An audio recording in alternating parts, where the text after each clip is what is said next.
this X-ray diffraction and why it is necessary, and which techniques actually we are using here, or which law is governing this X-ray diffraction. All these things we have to see in this today's video, right? So for what purpose, first of all we will see for what purpose this X-ray diffraction is used, right? Because we must understand first thing, for what purpose we must study the X-ray diffraction.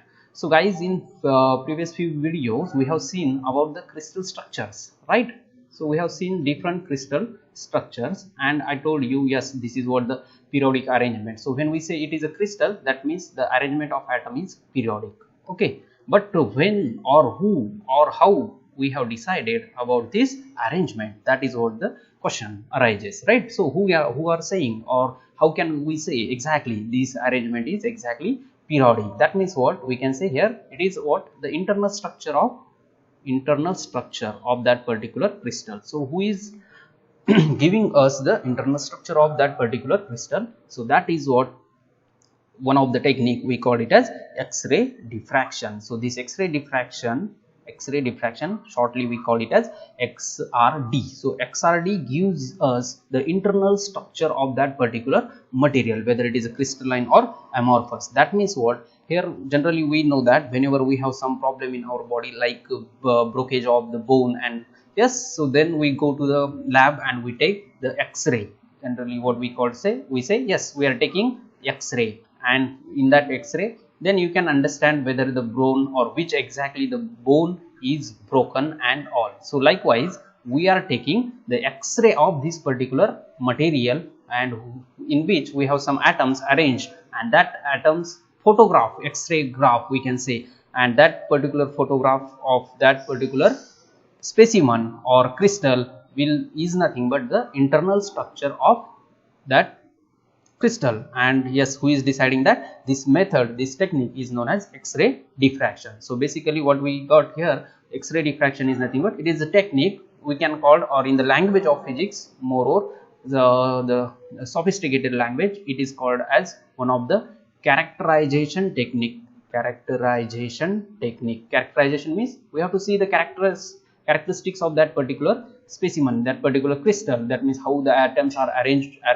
whether they are in periodic or not, and if they are periodic, then what is the interatomic distance? Yes, we know that this is what is the interatomic distance. And if we have different planes like this, so what is interplanar spacing? That means yes, the distance between any two planes, atomic planes. So that is what we call the internal structure, and from that we can say yes, this is a periodic arrangement. That's why this material or this crystal or this particular solid is a crystalline in nature. If we have irregular arrangement of atoms, then we can directly say yes, this is not a crystalline structure, this is amorphous material. Likewise, so to decide this, that means generally to study the internal atomic structure of internal atomic arrangement of the material, we are taking the help of this particular X-ray diffraction method.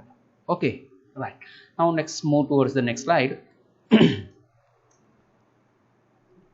Yes, so X-ray diffraction. Again here what I have shown is, here we have one particular diagram, and it is what X-ray diffractometer. This is what actually, if we go to the lab, if we go to any characterization laboratory, there you will find such a thing or such a machine, that is called X-ray diffractometer. Okay, first of all we have to see this X-ray diffraction phenomena. X-ray diffraction is a phenomena, but the machine or that particular tool is called as X-ray diffractometer.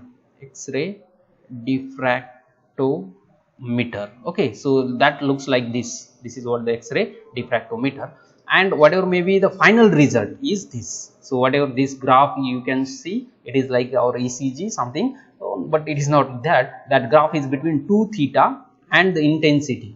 Okay, what is here on x-axis? It is 2 theta, and here it is intensity. So final product, final result from this machine is getting what? This one. That is what we call the we can say it is X-ray pattern or XRD pattern of that particular material, and from that pattern we have some peaks here and there. So that peaks will be decided where the atom is present and and where the atom is absent. Okay, or here you can see internally how that particular machine is working. Here we have one X-ray gun. Okay, from that, or we can say X-ray tube. From that X-ray tube, here we have kept our material for which we have to decide, or for which we want the XRD pattern, or for which we have to study the internal atomic structure. Okay, now this X-ray gun is emitting X-ray, and those X-rays are falling on the material which is kept here. And yes, after that we have one detector who is taking, or who is receiving the diffracted or the scattered X-ray beam. And from that, yes, if we have, this is what the incident ray, and if this is the scattered ray, then the angle is 2 theta. So that is what this angle 2 theta. Okay, so this is what the basic, and here we get the structure like this on this photographic plate likewise. Okay, so that is what the rough idea about this XRD technique, and this is what the material we kept here, for which we have to study the XRD pattern or X-ray diffraction pattern, and the pattern will be like this. So simple, here we have a material, and that material is exposed by the X-ray, and that X-ray will get diffracted, scattered, and there we have one detector who is taking that scattered beam. And yes, the intensity of the beam and of the path difference depends on that. Obviously this is what the angle of means we can say the diffraction angle, because this is incident ray and this is a scattered ray. So this 2 theta is the diffracted angle, and so that angle, and on the y-axis we have intensity. So this pattern actually is called as XRD pattern. Okay, right. So this is what rough idea. Now in between we will see in detail what exactly the X-ray diffraction means. This is what happens in X-ray diffractometer.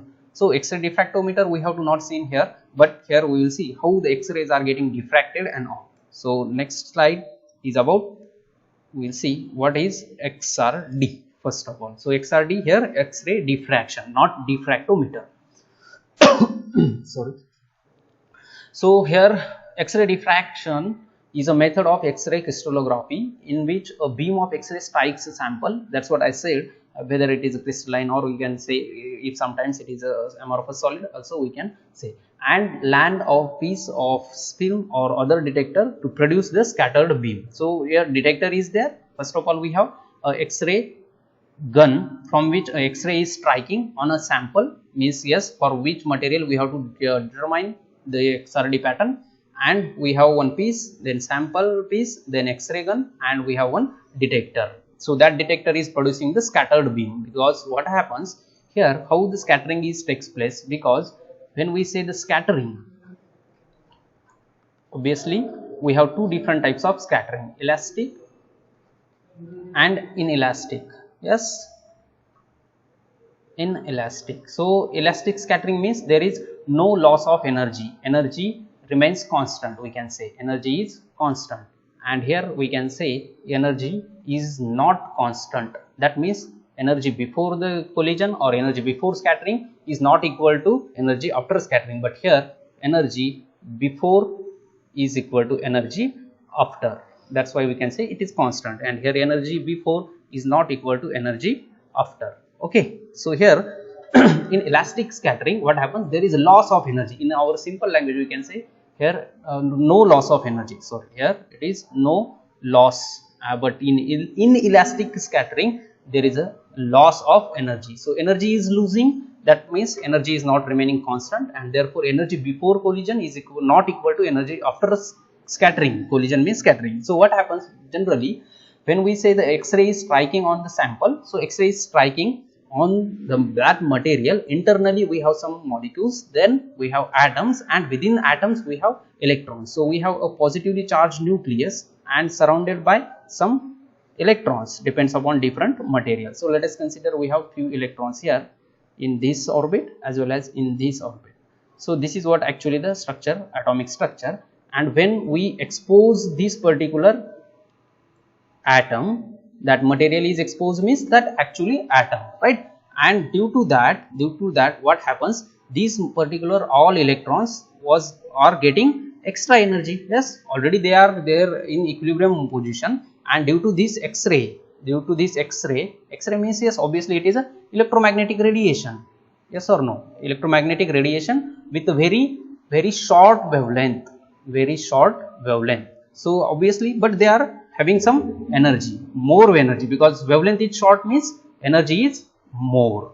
Wavelength is short means energy is more. So they are highly energetic beam. This is what a highly energetic X-rays, and if these X-rays are exposed or allowed to fall on a material, then these atoms or within that atom X-ray or electrons are getting more energy, and this energy is not required for those electrons. Those electrons are actually equilibrium position, and they do not want that particular energy, and therefore what happens, this X-ray beam as it is coming, then it will release those electrons also release energy after a few times, because they don't want that extra energy, and that is what we can say the X-rays are getting scattered from different electrons from the atom. So this is what the scattered beam of X-ray, this is what the incident beam, yes, and this is scattered beam. This is what actually or roughly happens in that particular atom. Okay, and that incident and scattering beam we are observing, there is a detector to observe the scattered beam.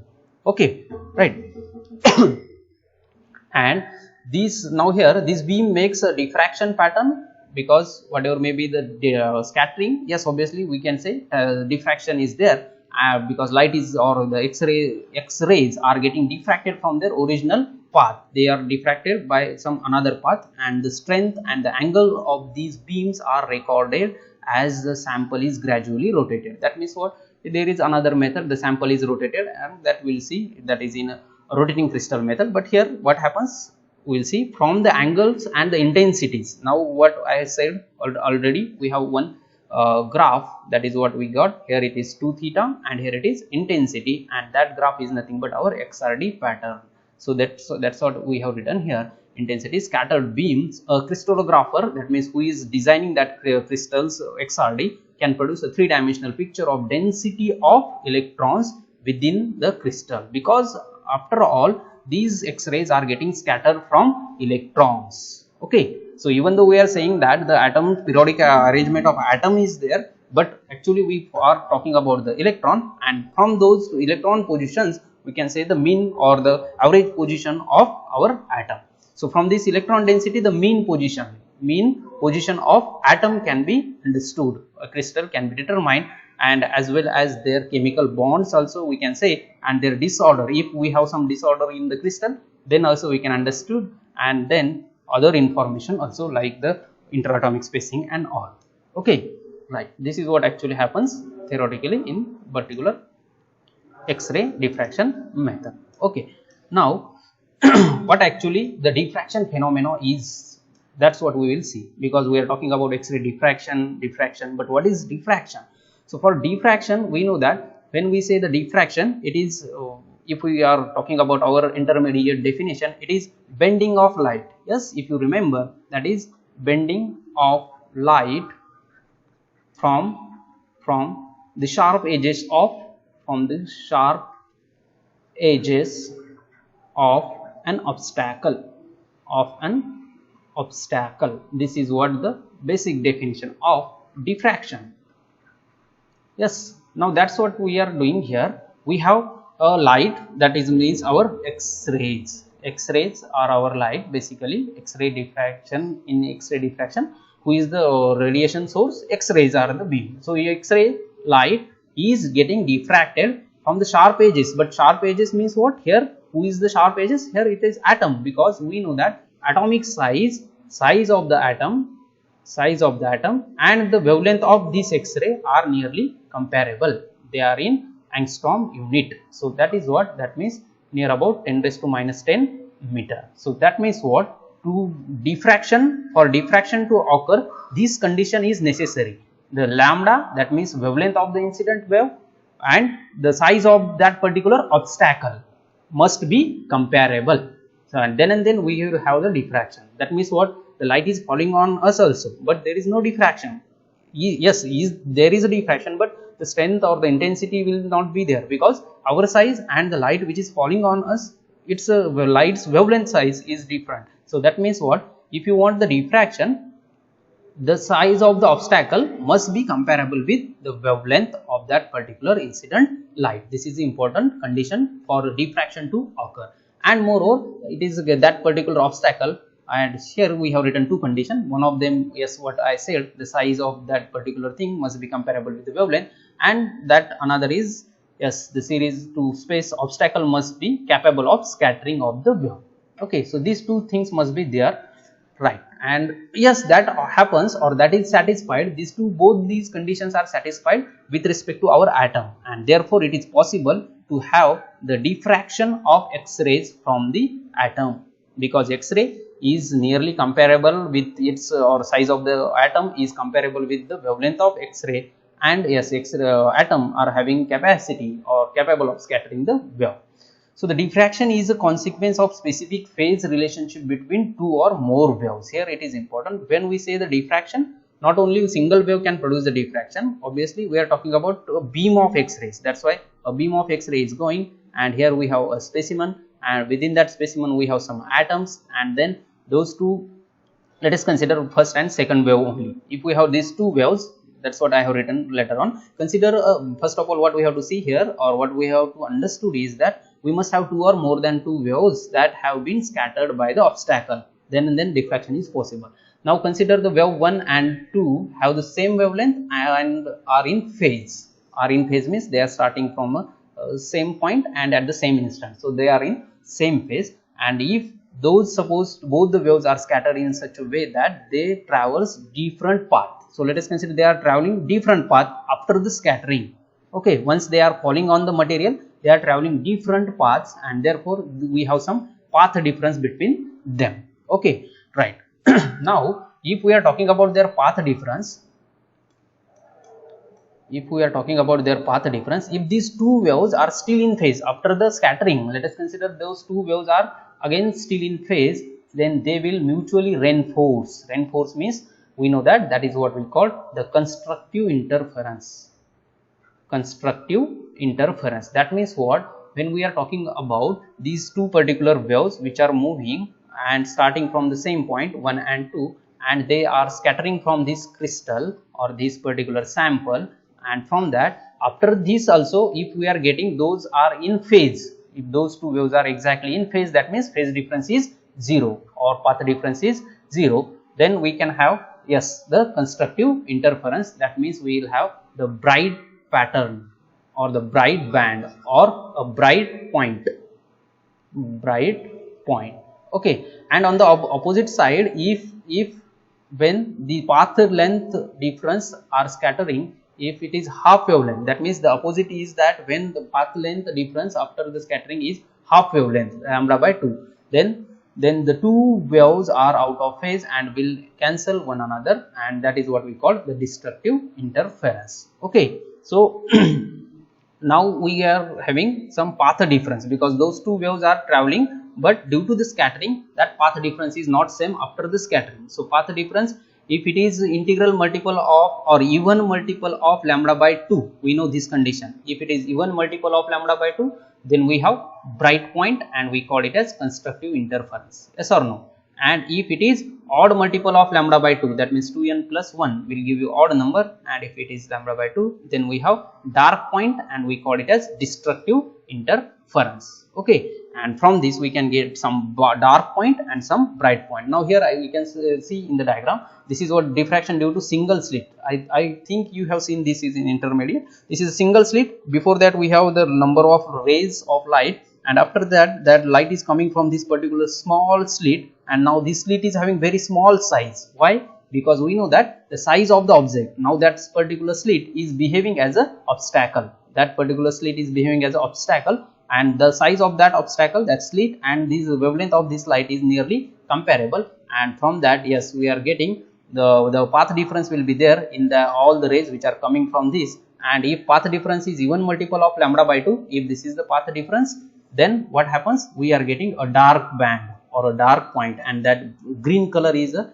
dark, or we can say the constructive interference, and in between two greens we have one dark, that is what? Destructive interference. Now same is true for the double slit experiment. We have seen this Young's double slit experiment, and yes, we have some dark points or dark bands and then bright band, and the pattern will be like this. Yes, if we draw this diffraction pattern, finally we will have on a photographic plate, this will be the pattern. This is dark, this is bright, then dark, then bright, then dark, bright, and so on. That means alternatively we will have either dark and bright band.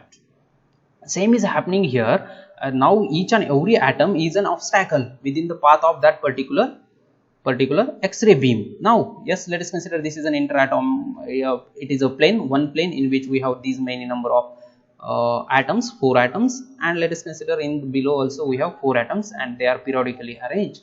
Now this beam is falling, this X-ray beam is falling on that, and each and every particular X-ray is getting scattered from these atoms, and after that we have some path difference between them. And if I am talking about these 2 rays, if their path difference is even multiple of lambda by 2, we will have the bright spot. Now if I am talking about a X-ray pattern, it will be like this. Okay, and if I am talking about the destructive interference, then I have one in between a gap, dark point, then bright point, then dark, then bright, and so on. So that means what we can construct, we can have X-rays of our crystal, so that where is the point or where is atom is present, there will get a bright point, and if we have spacing, dark spacing, that means the atom is not present there, it is a wide space. Okay, so this is how we can construct the internal structure of a solid or crystal by using our X-ray diffraction. Okay, this is what about the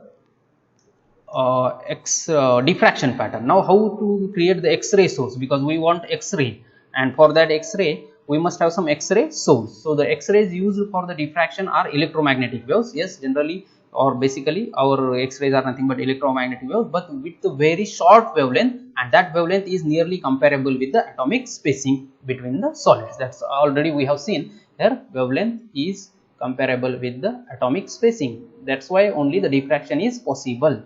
Yes or no? Right, this is what we have seen. And now to produce the X-rays, what we have done, generally X-rays for diffraction purpose, a voltage of 35 to 50 kilovolt is applied between this particular cathode and anode, right? Applied between a cathode and an anode target metal. Now this is what a target metal, which is anode, and this tungsten filament is what our cathode. Okay, so the voltage of about 35 to 50 kilovolt is applied. That means high voltage is applied between these two, cathode and anode, and due to this high voltage, this tungsten filament gets heated, and due to the thermionic emission, what happens, the electrons are ejected through that particular tungsten filament, and those electrons are bombarded with a high kinetic energy on this material, target material, and after that those particular electrons impart energy to the material electrons, and now the electrons ejected from these particular metals are nothing but our X-rays. So this is how X-ray has to be created. This particular thing we can call X-ray tube. Whatever the diagram is, this is what X-ray tube. So because we want X-ray for X-ray diffraction, so we must know how the X-ray are creating. Simply a tungsten filament cathode is there, and the material, target material, which is the target material, that will be anode, and a high voltage or high tension is applied between them. And generally this voltage target material is copper or something, because what happens, the copper is a good thermal conductor, and that's why because of this highly bombarding electron beam, this material gets hot very fast, and therefore we have here a cooling system to get that particular material cooled, and we can extract the heat by using this cooling system. Therefore generally we use copper for that particular target material. Okay, and yes, obviously this happens, everything is happen in a vacuum, that is why it is called as X-ray tube. Okay, right, and X-rays are coming out like this. And finally, how the X-ray are coming, that's what I said, but here also I have written, when the tungsten filament of a cathode is heated, electrons are released by the thermionic emission, that's what I said, and accelerated through the vacuum by the large voltage difference between anode and cathode.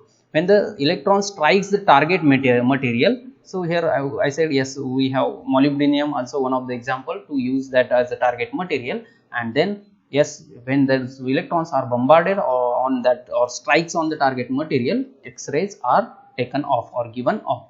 The most common metal used is copper. Here we are using mostly copper, which can kept cool easily due to its a high thermal conductivity. That's what I said. We must keep that material cool, because after every strike of that particular electron, it's getting hot. but if this temperature goes on increasing and increasing, then the property will be something different. So we don't want that. So to extract this heat, we take a cooling system there also, and this is very easily possible with a simple material, that is copper, and therefore we generally use copper. So X-rays are generally filtered to a single wavelength because we want a monochromatic wavelength for the experiment. That's why we have some filters after this and collimated to a single direction before they allowed to strike on a crystal. So before using that for extra XRD purpose or X-ray diffraction purpose, we are just having some synthesis with our X-rays. We made all the X-ray beams are having same wavelength, that means they are monochromatic, and we collimate them. Collimate means we are making them to pass or propagate through one single direction, right? And most of the kinetic energy in this particular case is converted into the heat. So the target metal must be cooled externally, right? Because when the electrons here from these, here we have some, or here is a target material which is anode, and from this the electrons are coming, and these from this tungsten filament the electrons are bombarding, and all the kinetic energy of this bombarding electrons are converted into generally heat, and therefore we have to extract that heat every time, and that is what exactly happens in our X-ray tube. Okay, and finally we will see some applications of X-ray diffraction. Here applications of what? XRD. So what are the applications of XRD? Simply I initially told you we can have the simple internal structure of our crystal or internal structure of our any solid material, but other than that we have some applications enable us to quickly analysis or analyze unknown material. If you have any unknown material, then you can take its XRD, then you can understand, yes, if it is having a periodic arrangement of atoms, and if it is exactly similar to like of our simple cubic, then we can say it is a simple cubic structure. If it is like face centered, then we can say the unit cell of this unknown material is a face centered cubic. From that we can say it's a atomic packing factor, then we can find the coordination number and so on. So this kind of information we can get by this particular X-ray diffraction method, and performs the material characterization. So this is what that's what I initially said, it is also known as characterization technique. And in such a field of metallurgy, means here when we are talking about the metallurgy field, there also we are getting very or more or maximum number of unknown materials, and for those unknown materials the scientists or those who are working in the field must know which material we are getting from that particular mines. So therefore there for those materials also we use this best technique, that is X-ray. Then mineralogy, similarly forensic science also, forensic scientists also taking some help of our X-ray diffraction if for the analysis of material. Then archaeology, yes, archaeology means if we have some archaeological plant there and we got some materials or we got some bones from very ancient days, then also we can have some X-ray pattern of that particular material, and from that we can extract much more information. And obviously in condensed matter physics to determine the structure of crystal, we are having this as the best method, X-ray diffraction.